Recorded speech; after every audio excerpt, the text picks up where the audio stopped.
जो लगभग 14 करोड़ अगर था, आज 21 करोड़,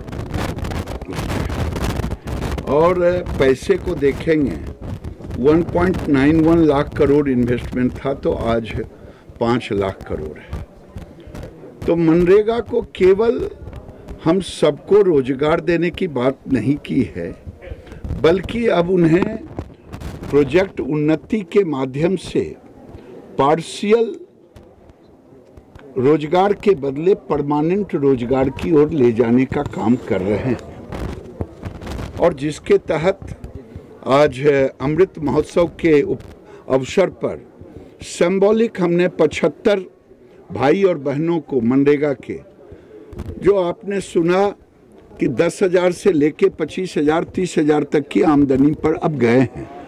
और आज हमने तय किया है कि सभी राज्यों को अपने एक्टिव जॉब कार्ड के अनुपात 20% उन्नति प्रोजेक्ट के साथ उनको स्वरोजगार या फिर कौशल के कारण कहीं रोजगार के युग पर ले जाना होगा।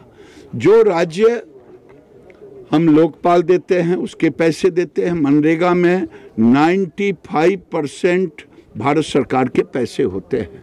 और मैं राज्यों से उम्मीद कर रहा हूं कि राज्य देश के अंदर में हमारे भाई बहन जो मनरेगा के जॉब कार्ड होल्डर हैं उनको उन्नति प्रोजेक्ट के तहत स्वरोजगार के रास्ते पर ले जाने का काम करेंगे। RCT हमारे साथ जुड़ा है, बैंक हमारे साथ, DDU GKY जुटा है, हम सेल्फ हेल्प ग्रुप में भी हमारी कई बहनें जुड़ी हुई हैं मनरेगा। सभी माध्यम से उद्देश्य है उनको परमानेंट रोजगार देने का।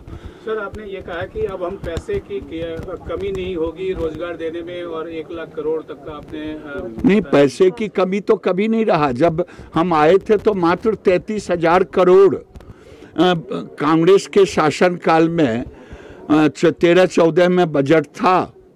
और हम आज, सबसे कठिन काल था कोरोना काल में, उस समय हमने 1,12,000 करोड़ तक गए।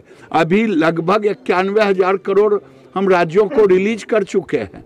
पैसे की कमी न थी न कभी होगी, लेकिन उन मनरेगा के भाई बहनों के जिंदगी में बेहतरी लाने के लिए उन्नति प्रोजेक्ट के साथ 20% आबादी को रोजगार के साथ जोड़ने का लक्ष्य आज निर्धारित किया। पारदर्शिता की बात आपने कही है कि पारदर्शिता होनी चाहिए मनरेगा में, और आपने एक उदाहरण भी दिया राज्य सरकार का कि मेड़ में बनती है और दिखाई नहीं देती। इस मामले को थोड़ा सा बताइए कि कहां पर अभी पारदर्शिता में कमी है।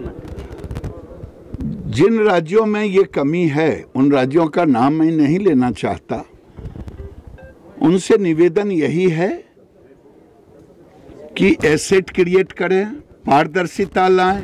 भारत सरकार ने उसके लिए 4-6 एक हम स्पेस मंत्रालय से, अर्थ मंत्रालय से हमने MOU किया है। उसी स्पेस से युक्त धारा पोर्टल से आप एनुअल प्लान बनाएं, कहाँ मेड़ बनानी है, कहाँ तालाब बनाना है, कहाँ कुछ करना है। और फिर मॉनिटरिंग के लिए जो हमने दिया है, लोकपाल दिया है, ऑडिटर दिया है, सोशल ऑडिट दिया है, और वही नहीं दिया है बल्कि हमने ऐप को भी लागू किया है कि आप सवेरे और शाम उस ऐप पर मजदूरों की, काम करने वाले भाई बहनों का फोटो सहित हमें इसका दें। लेकिन अभी वो हो नहीं रहा है। मैं आगे जो बनेगा 22 और 23 का लेबर बजट, उसमें प्रमुखता से इन शर्तों को रखूंगा। जी, एक तरफ गांव को बढ़ाने की कोशिश आपका मंत्रालय कर रहा है, दूसरी तरफ बंगाल में पलायन कर रहे हैं लोग, गांव से भाग रहे हैं। क्या कहेंगे वहाँ की हिंसा के बारे में? देखिए, वहाँ के हिंसा के बारे में मैं तो अभी अपनी सरकार और विभाग के बारे में कहूँगा कि हम गांव से भागने के लिए नहीं बल्कि गांव में रोजगार पाने के लिए हम रोजगार देने की बात करते हैं, और मैं रोजगार देने का काम करूँगा।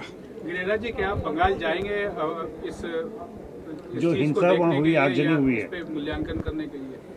मैं आपको थोड़ी देर बाद बताऊंगा, क्योंकि अभी मैं केवल इसी कार्यक्रम पर फोकस रखूंगा। शुक्रिया।